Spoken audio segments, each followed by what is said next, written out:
Hello, this is Bianca Westwood from Gillette Soccer Saturday on Sky Sports, and you are listening to the V2 Football Podcast.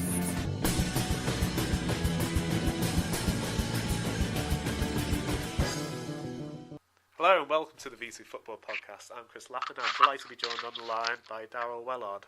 How are you doing this evening, Daryl? I'm very well, thank you, and how are you? I'm very well. A bit of a sore throat, but I'm soldiering on.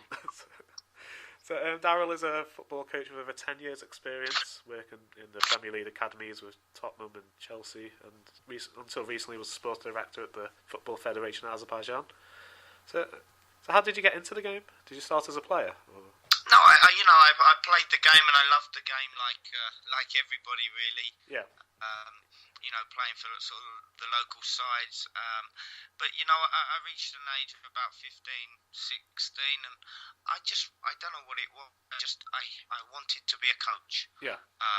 So I went down that route and I went for it, if you like. I'd done my coaching qualifications quite early. I started coaching for a village team at the age of sort of 16, and it was just, I don't know, it was probably the first thing that I felt comfortable doing. Yeah.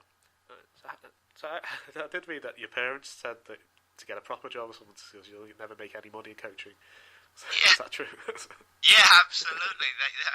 To an extent, sometimes they still say it when when I was out in Azerbaijan, they're like, "Come home, get a proper job." Yeah. They're pretty old school, and my father was a builder, they grew up that way. Where you had to sort of roll up your sleeves and sort of get your hands dirty, if you like. And that's the way they wanted sort of all their children to go. But times changed, and it was starting to get to a stage where actually the doors were opening up to create a career in sports coaching. Yeah. That's the way I went stubbornly. So how did you get involved with academies at Premier League level? Well, I had my own coaching business at about the age of 18, I believe, and there was a local Chelsea in the community course on.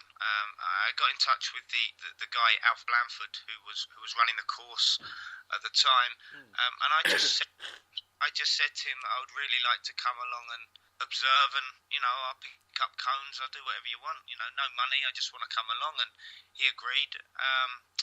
And then I got a week's work with them. Yeah. And then very soon after, there was development centre work for Chelsea in Kidbrooke in South East London, and sort of my name popped up and asked if I could help out. So I went along, and then it ended up as a job, and then that obviously snowballed then into development centre work plus the academy work I was doing at Chelsea. So you worked with some great coaches at Chelsea. It was Brendan Rodgers, Eddie Newton. Yeah, I was quite fortunate to have had a lot of very good coaches at the time. So it was great. But I was very fortunate with Michael Beale, who's the under-20 coach at Liverpool. We worked together for 5-6 years, and Damien Matthews. Them two coaches in particular really sort of helped me shape me as a person and as a coach. And Brendan Rodgers, Eddie Newton. Just plenty of coaches, and obviously you got Paul Clements was there as well. That was one I forgot to mention. Yeah, so it was fascinating sitting down having a chat with Brendan Rodgers over a coffee, and I think at the time he was under 16 coach. So everything. I'm one of these people that's very open-minded, and I would just sit there and just listen. Yeah. I was very fortunate, I believe. Yeah. So how did the players find you trying to coach them at such a young age yourself? No, I found at whatever level, even when I've gone to coach pros, that within 5 minutes the players, whether they're children or adults, will soon work you out. Yeah. And know what they're talking. If you know what you're talking about, then the players listen, whatever age.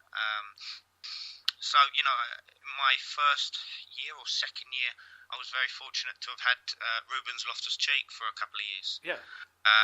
So, It was great to have a very good caliber of player, and what was he, 8-9 years old at the time. So we had a lot of good players that are sort of now coming through, and so it was a great start to my, to be a young coach working with them good players. Yeah, so how did the move to Spurs come about? Well, I was at Chelsea for 6 years, and I just felt the doors were closing, and I felt that so far I could go in the club, and coaches had moved on, and new coaches were coming in, and sometimes you just feel a point where you feel like you need to move on to progress, and the opportunity come up at Tottenham. I spoke with Chris Ramsey, and I went in, and I began working within the academy at Spurs with Chris Ramsey as my boss. Did I read right that you worked with Sol Hurst? I did. I worked with him for 2 years. He's a very good friend of mine, and not only that, he's an excellent coach. Yeah, we interviewed him a couple of weeks ago. The work that we were doing and Tottenham were doing was fantastic, and it just shows. I'm not saying it was right, because I think there's loads of ways to get to do things, and I just feel the amount of youth England players Tottenham now have was pretty much down to the philosophy the likes of me, Saul, and Chris Ramsey had with the young players at Spurs, which were basically focused on individual technique and falling in love with the football, really. So how did the coach's philosophies differ between Chelsea and Spurs? Well, every club has their own philosophy in a different way.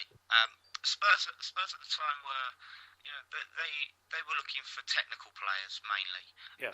Players who were comfortable with the ball and well-balanced players. Where Chelsea they were probably looking for the quicker player. Maybe in some instances the bigger player. Where I think Spurs didn't care about the size of the player as long as they could play. I think it was a fantastic 2 years working alongside Saul and Chris, and it definitely taught me a lot. And then a role came up with was it Tony Adams and Gary Stevens out in Azerbaijan? Yeah, so I was at Spurs, and I got a phone call from Gary Stevens, who I knew. I lived in the same town, and we'd worked together on some sort of private stuff in the past. And he just said to me, "Look, he's going out." He said he wouldn't say where it was. He said, "Look, something could happen abroad. Yeah. You're interested? Would you come out as a development coach, sort of coaching, sort of like trying to get the academy players through to the first team?" And that's right up my street, and I still love that age group. And straight away you're thinking abroad, you're thinking, Spain, you're thinking Italy, So it was like, oh, where's this going to be? And then it went quiet for about a month, I think. And then I got a phone call from Tony Adams out of the blue, asking if I would come for an interview in London. So I went for an interview in London, and it all went very well. And he called me back about a week later and said, "Do you want the job?"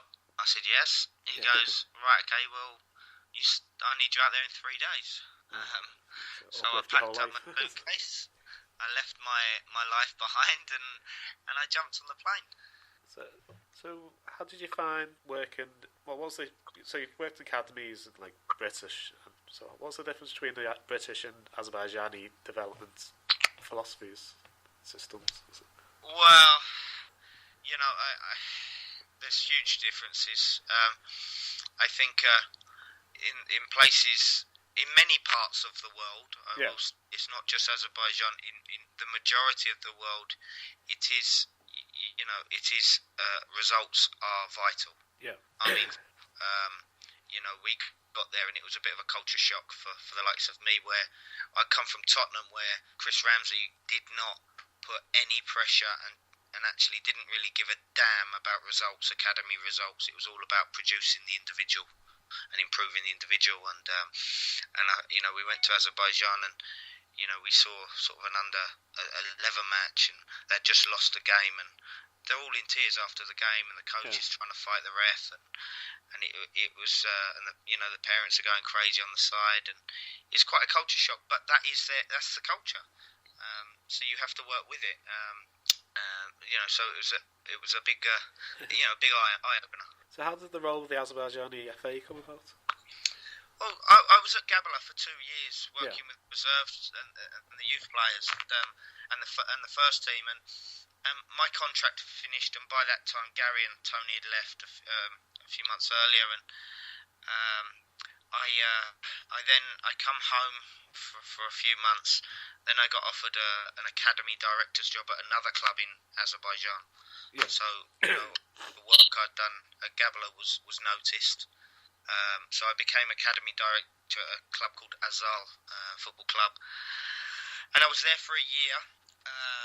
And then I received a phone call from the FA asking me to come in, and they offered me the chance to work within their new project.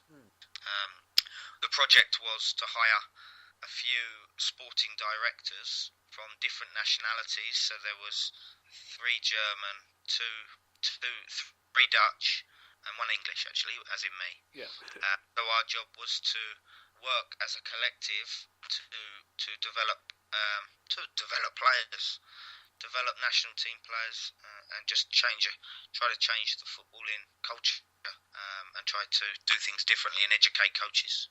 So what were your major goals given to you by was it just to try and bring through international level players, or was it?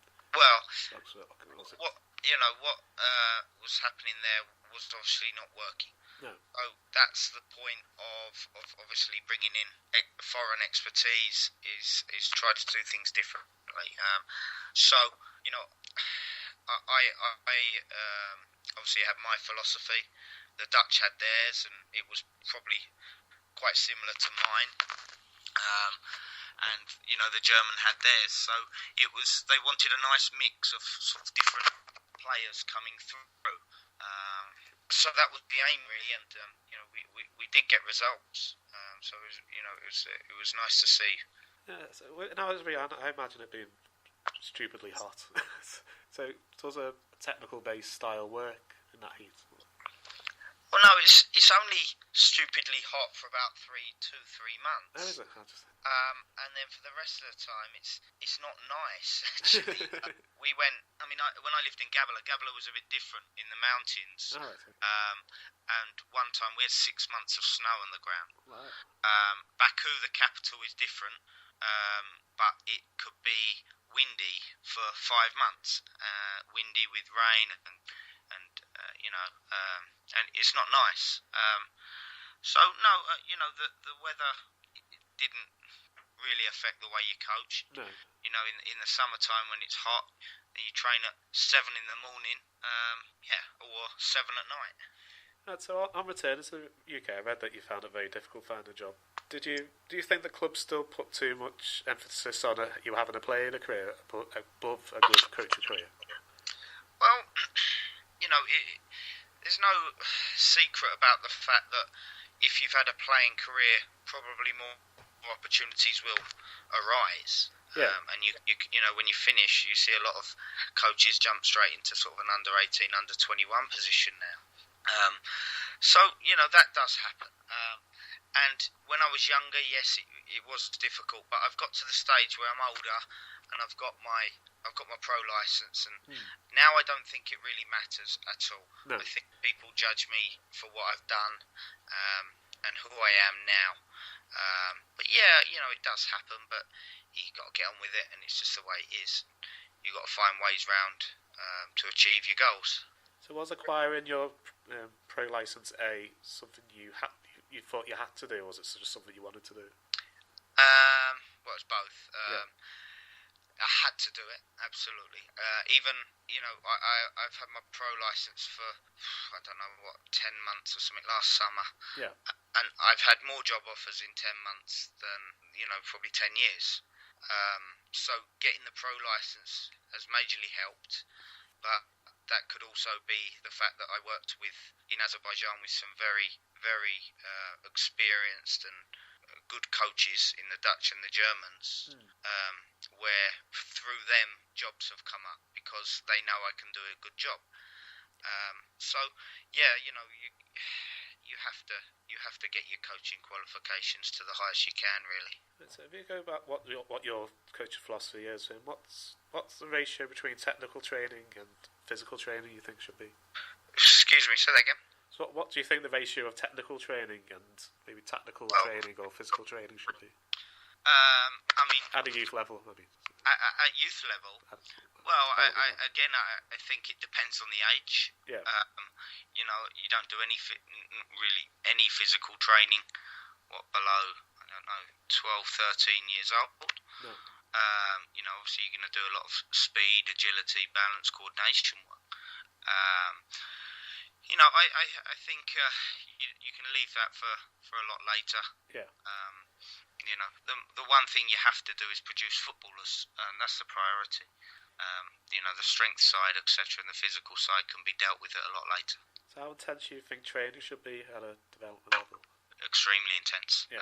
You don't get to see them as often as you want, and the problem I see a lot of the times is when children, say 11, 12, they sign for an academy, it looks like, to me, like they play less football than they ever do. Yeah. So, okay, they might train 3-4 times a week and play a game, but before they were playing in their school teams, they're playing in their village teams, they're playing in the streets, etc. So when you do have them, you've got to make it worth the while for them and make it as intense as you can. I've spoken to dads in the past, and they said they send their kids training and they're doing penalties for the whole session. Yeah. Right, so how important do you think is it for young players to have a life away from the game? Sorry, it broke up then. How important do you think it is for young players to have a life away from football? It's so vital. Yeah. It's a lot of the players that you do see come through the game and sort of start to break into the first team. A lot of them haven't experienced any sort of reality. No. And a lot of problems do come with that. There's a lot of people out there that are ready to pounce on them. They do struggle a lot of them do struggle to deal with sort of the realities of life.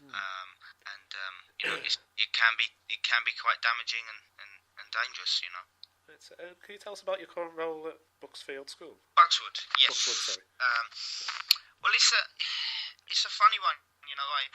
I was in Azerbaijan last summer, and they've got an oil crisis, which is around the world, and especially with the Russians and the Americans playing their political games, that these countries are really suffering, and basically their oil is too expensive, so they can't sell it now. So basically, the country is in big financial turmoil, even though it sits on billions of pounds worth of oil.